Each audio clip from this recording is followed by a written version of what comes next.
bass in your face.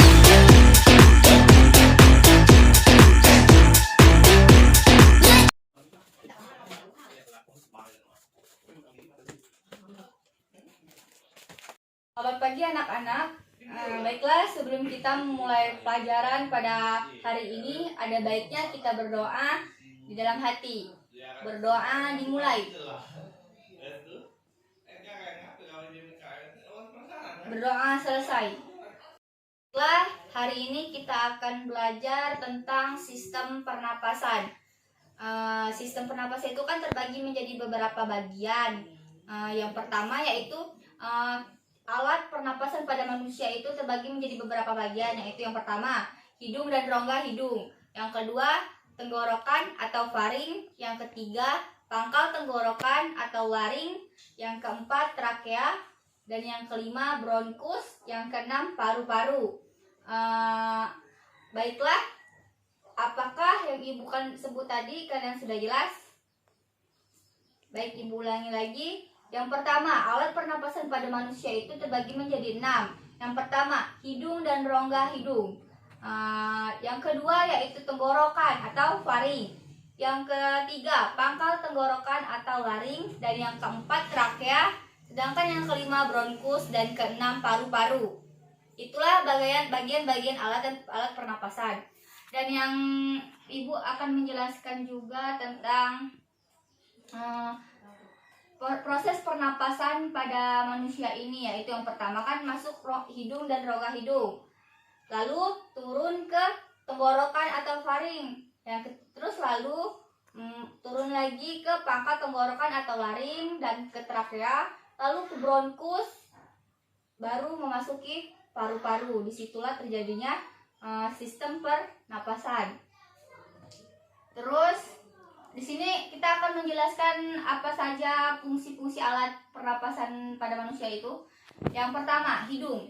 Hidung dan rongga hidung itu, hidung yaitu merupakan organ terluar yang langsung bersentuhan dengan gas atau udara untuk bernapas. Fungsi hidung yaitu menghirup oksigen O2 dan sebagai jalur keluarnya karbon dioksida CO2.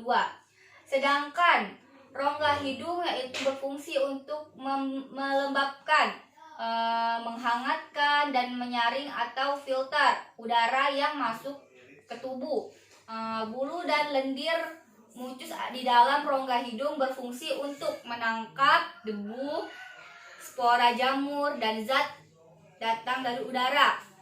Yang yaitu tenggorokan atau faring. Nah, tenggorokan atau yang disebut dengan faring juga merupakan jalur tersusun setelah menghirup udara melalui hidung. Pada tenggorokan organ pernapasan dilanjutkan dengan pangkal tenggorokan atau laring, trakea, dan bronkus. Lalu yang ketiga yaitu pangkal tenggorokan atau laring. Laring yang dikenal sebagai kotak suara adalah penghubung untuk faring dan trakea. Yang di bagian ini terdapat pita suara dan katup epitotis yang memisahkan saluran makanan dengan saluran udara. Lalu yang keempat yaitu trakea.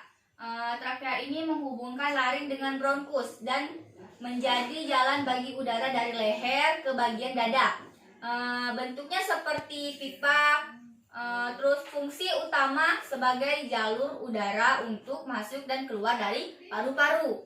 Dan yang kelima yaitu bronkus. Bronkus ini yaitu merupakan percabangan dari trakea. Organ ini memiliki 2 percabangan menuju paru-paru dari kiri dan kanan. Setelah melewati bronkus, percabangan akan diteruskan oleh bronchioles dan berakhir di alveolus atau gelembung udara. Bronkus dan bronchioles ini berfungsi sebagai jalur dan trakea menuju paru-paru. Dan yang keenam yaitu paru-paru. Paru-paru ini merupakan organ vital pernapasan yang dibungkus oleh lapisan bernama pleura. Letaknya berada di rongga dada, di atas diafragma. Berikutnya mirip seperti spons dan terdiri dari 2 bagian, yaitu kiri dan kanan. Paru-paru kiri hanya memiliki 2 segmen, sementara paru-paru kanan mempunyai 3 segmen. Lalu ada beberapa jenis gangguan pada sistem pernapasan manusia yang harus kalian ketahui. Apa saja itu penyakitnya, yang seperti yaitu penyakit gangguannya itu ya seperti asma, tuberkulosis atau TBC. Ya, terus aspikasi, asidosis, adenoid, pneumonia, difteri, emfyema, bronkitis. Setelah ibu di sini akan menjelaskan bagaimana mencegah penyakit pernapasan. Cara mencegah penyakit pernapasan ini yaitu terbagi menjadi beberapa. Yang pertama yaitu rutin berolahraga. Nah, di sini siapa yang sering rajin berolahraga? Dan yang kedua yaitu mengonsumsi makanan bergizi seperti contohnya sayur, terus buah-buahan, makanan yang rendah lemak atau kalori. Selanjutnya yaitu banyak-banyak minum air putih. Nah, air putih ini banyak manfaatnya bagi tubuh. Yang pertama yaitu untuk kesehatan tubuh dan kelancaran yang pada penyakit lainnya.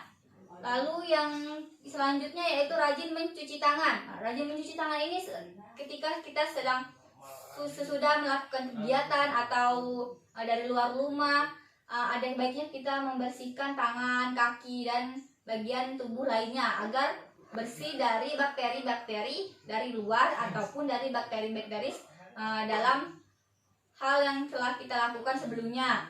Terus tidak merokok. Nah, bagi laki-laki ada baiknya tidak merokok, apalagi bagi perempuan.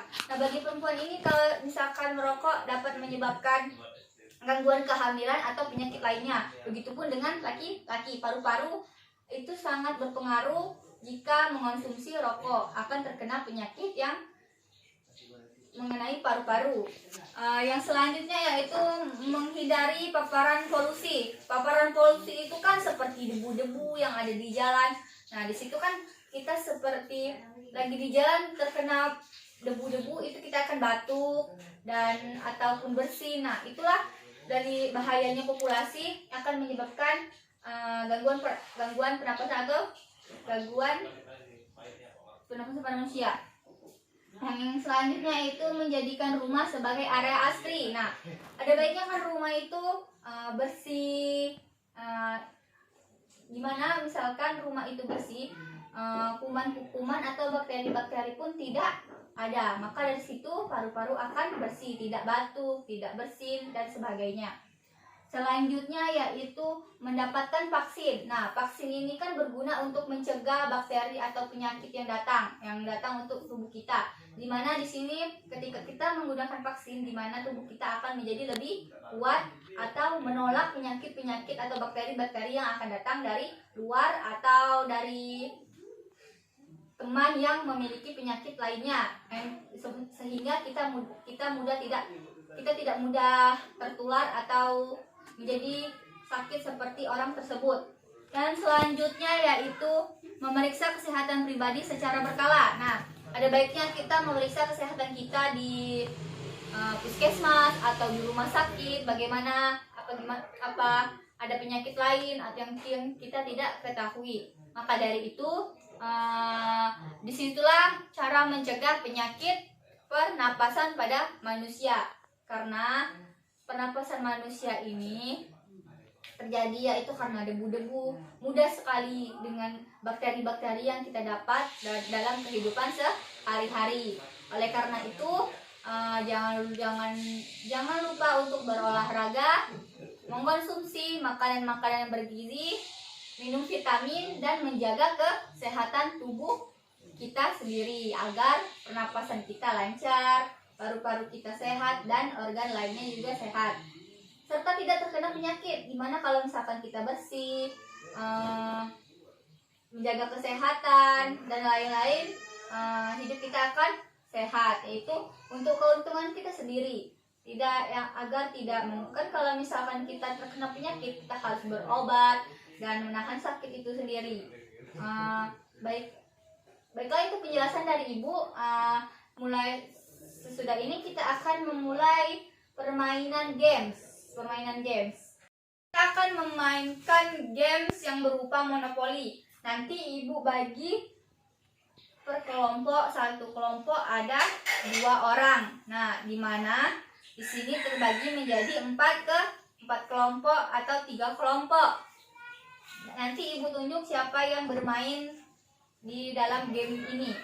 Baiklah, di sini kan ada bacaan start, yaitu di sini kucing, semut, sapi, ikan, ayam, dan bebas. Nah, ketika kalian berhenti di kartu bebas ini, maka kalian bebas dari pertanyaan-pertanyaan. Tapi jika berhenti di ikan atau ayam, contohnya misalkan berhenti di bagian ayam, maka kalian harus menjawab pertanyaan yang ada di kertas bagian kartu di bagian ayam. Nah, di belakang ini sudah ada pertanyaan yaitu apa saja penyakit yang melibatkan sistem pernapasan. Nah, kalian akan menjawab. Contohnya misalkan kelompok satu bermain. I've been drinking all this lean, I know I need to stop. Hopping out of stolen cars and we shoot chops and ops. 2 fitted out Rolexes, they don't tick or top. Let me catch your little shorty, she can pick the part. Everything up to par. I got them big rocks in my ear nuggets. I got my whole